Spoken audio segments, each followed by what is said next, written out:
Jenny McCarthy Show. Oh! Welcome back to the Jenny McCarthy Show. I'm Jenny McCarthy Wahlberg. I've been talking about this show all morning. I've given it more plugs than usual. Yeah, I like the guy, but I also love the show. Adam Pally, welcome back to my show. Thank you so much for everything you just said. That's really nice. It's true. I've been talking about it, which I don't usually do, but I think the show is so funny. Thank you. And I'm really proud of it. It's called Champaign, Illinois. Another reason why I love it. Streaming on YouTube Premium now, and you guys get the first 3 episodes free. Trust me, this is a show that you guys want to watch. I was literally like exhausted in bed, and usually I fall asleep watching my homework, and I stayed up watching them, crying, laughing, going, oh my God, I can totally see this happening in real life. Yeah. I gave a little bit of my roundabout idea of what the show's about. Why don't you give it your sure. best effort? So the show stars me and Sam Richardson from Veep and the great show Detroiters. And the two of us play best friends to a famous rapper played by Jay Pharoah from Saturday Night Live. And we're like his entourage. We do like mindless things for him, like get him weed and stuff. And then he takes care of us, and then he dies.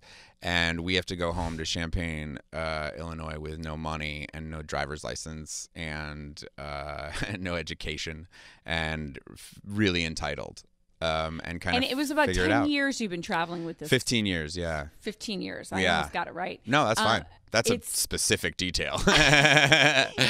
Well, you know why? It's like I've seen these entourages before. Yeah, these, of course. like, yeah. people that give up their lives, not like out of, oh my God, I'm going to sacrifice myself. They actually want to because they're living a life they'd never lived before. Sure, yeah. And these celebrities actually need these kind of bottom feeders around them. Yeah, we really wanted to,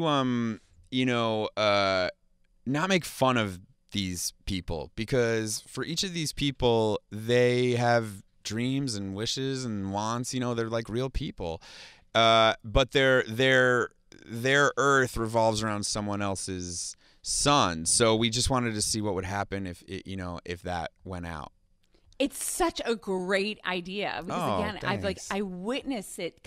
French Montana's entourage when it came on my show, yeah. the other Jenny McCarthy show, the 4th one. Mm-hmm. But I like them all. Yeah, thank you. No problem. He showed up with about 50 people. Yeah. We had to have tons of like Jägermeister and Seagram 7 and of course, and the weed that was coming out of the room, and I was like, who are these people? Well, they all have different things. Some of them can be big, some of them can be small, some of them could just be there. But that's a job that for some reason that the talent needs, and they do. Yeah, for someone who's been on both sides, you never know like what it is or what it isn't because there's no rhyme or reason. We just wanted to respect that as much as we could while still showing what's funny about it. 100%. I think you did a good job balancing it, even though I still made fun of him. Thank you. Do you have your own entourage? No, I have kids, and they take all my money. I have a wife, and weren't you in last time I talked to you under construction? And still. Oh my God, it's a nightmare. I hope my contractor is listening to this.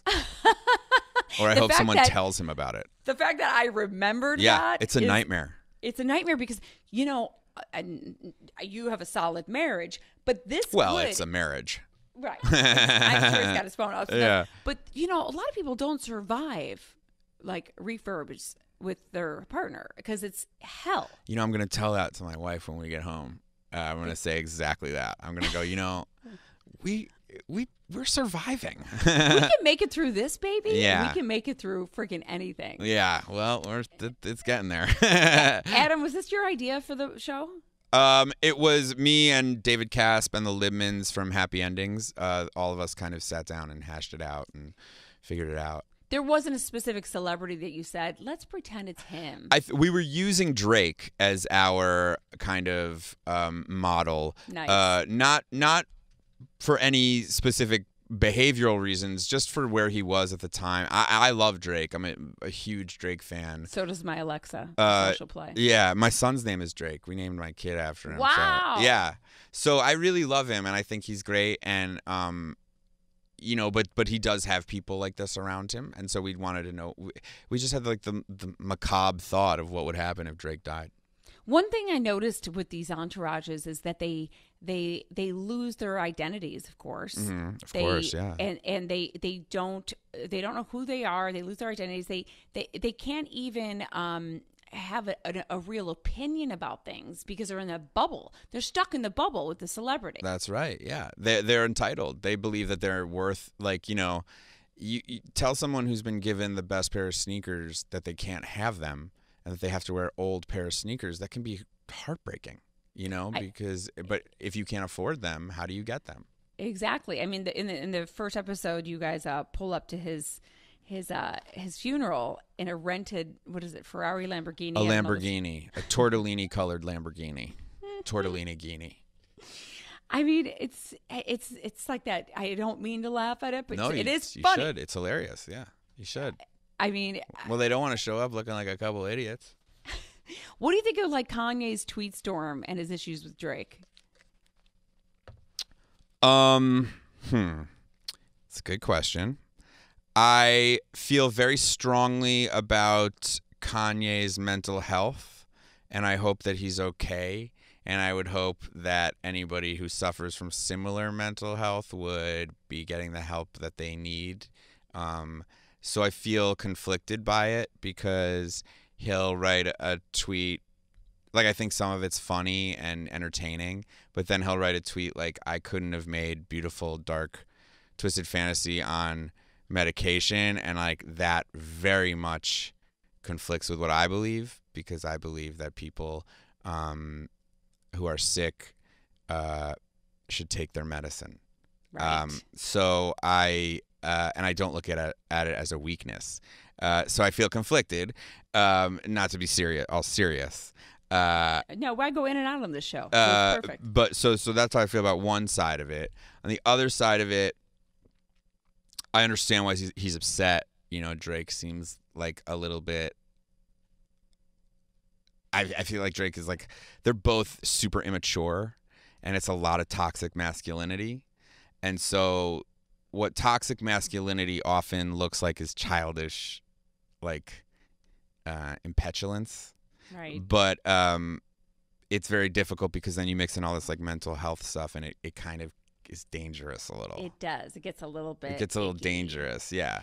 It's like there's been diss tracks for fucking years. They're still doing them, but now it's diss tweets. I'm like, why not just stick to diss tracks? You know what I mean? Diss tweets are so much easier. He doesn't have to rhyme or put a beat to it, Right. But I love them both. I really do. I love them both. I think they're both essential, and I think that it's like Prince and Michael Jackson. But I just don't quite. I don't know. I'm like a little concerned about all this mental health stuff, especially as it like bleeds out into the public. And I feel like the Pete Davidson situation was on the back of this Kanye West situation. It's just right. It's like, I just wish people, I wish we were a little more careful with what we put out there, but also it's none of my business. So I don't, No, that was a very well done PC answer, I will say. Oh, thank you. And I agree with you. I mean, one thing I could say about the mental health part, it's like, you can do what you want with your body, but it's very scary to tell people, I'm much more creative off my meds when there's some people, like you said, that need them. Yeah, I think it's just like for everybody, there's whatever they need. And I feel very strongly about not feeling a weakness in taking those medications. Like someone who has high blood pressure has to take high blood pressure medication. It doesn't make them any less than someone who doesn't have high blood pressure. And so if you're really going to be out on a limb talking about mental health and saying, I'm just as good as anybody else and you can't judge me and you can't put all these factors in, then if you're diagnosed by a doctor to be taking medicine, you better take it and find the right one. Exactly. Because your behavior outside of that medicine is dangerous. I don't know what I would do without my My Doll. Adam Pally, I'm talking to. Champaign, Illinois is the name of the show, you guys. It's streaming on YouTube Premium now. Trust me, it's so good. The first 3 episodes are free. It starts right now, right? People can see it? It's right now. They're all up there. First 3 are free, but also when you sign up for YouTube TV, it's you get like Google Music and Google Video for free, which is actually really cool if you have one of those little machines and you're like, Google, play the Kiki song. Double your money. Wait, is any other appearances as Drake in the show? Do we see big time celebrities? Well, there's a great cast, a really good, funny cast of actors. Rich Sommer from Mad Men, and Danielle Schneider, and Curtis Armstrong. Jay does most of his own music in the show, and I have to say Jay Farrow is incredibly talented as a rapper. And that was just a bonus. We did not know that when he came on, but he's amazing. And so you can go out and get all his tracks on the Champaign ILL soundtrack, which that's is awesome. Up right now on Apple, I believe, Apple Music. I mean, what kind of research did you do? Did you actually go into any, or just a little bit? I imagination? mean, I love the culture. I celebrate it. You know, I'm a hype beast. I love all that stuff. So I knew a little bit of it, and then I got to like ride around a little bit with some people from 2 Chainz' crew and some people from the OVO crew and Drake, and I got to hang out with A$AP Bari and some people from the V-Lone crew, which was really nice. Like, I got to get in there a little. So when you hang around these crews, did you feel pressure to like, oh my God, I got to smoke a joint with these guys. I got to keep up with these guys. Pressure? No. I was like, I hope they smoke a joint soon. I would love to smoke weed. And oftentimes they did. Sure. No, I didn't feel pressure. Would there be like awkward stuff sometimes? Like one time when I first met A$AP Bari in his like pop-up, I went up to him and I was like, hey, I'm a huge fan. I'd love to take a picture. And he looked at me for so long, just being like, who is this? Why? No. What is going on? And then he was like, yeah, sure. You know, and that was like a little awkward. Still only because crawl on your shell. Yeah, I'm not selling how long he looked at me for. It was like a very long time. That awkward. Very long. Look, what was the kind of collective similar thing you noticed in each one of these entourages? Honestly, the thing I noticed the most is that these are good people who all have a specific job to do, and they may not now know what is super valuable about themselves in that moment because they're devoting all of it to someone else, but they all have something about them that makes them special and valuable and worthwhile. Now, for people that have no idea what that means, give an example of what these entourage people, when you say they're needed, what does each of them do? I mean, it depends, you know, like, you know, the best example I can give is like Kanye West. You know, Kanye West had this big entourage, a bunch of people that would follow him, his stylist, his barber, his, you know, creative director. Well, who are those people now? They're Virgil Abloh. They're right.